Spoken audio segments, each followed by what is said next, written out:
Scientists in London are using a combination of artificial intelligence and space technology to detect bowel cancer in its earliest stages.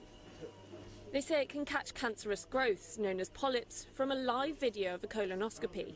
As the live video is being streamed, our system takes in that image frame by frame, processes it with what we call an artificial neural network, and tries to identify where those polyps are by looking at things like the patterns of in the images, the different coloration of the tissue. That data is too big and too detailed to be sent via the internet. So instead, the system relies on communications between the Earth and satellites millions of miles away, where the AI is stored in a cloud.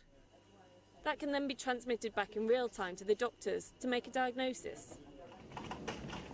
Its creators say that cloud could be accessed anywhere, so diagnosis isn't a lottery based on where you live. And then you've got those reflections. They call the project Odin Vision and claim it could help narrow the margin of error in traditional colonoscopy methods, where humans miss about 1 in 5 polyps. So what's really interesting is that an individual person can only see so much on a screen at one time. The artificial intelligence can see the entire screen, and it never gets tired, it's never looking the wrong way, it never gets distracted, and therefore it can detect things that we don't otherwise necessarily see. Bowel cancer is the world's 3rd most common, and early diagnosis gives up to a 90% survival rate. Odin Vision hope their breakthrough could save thousands of lives, but it's still in its early stages. They're planning a clinical pilot study in the next 12 months and expect early versions of the technology to be rolled out in the next 2 years.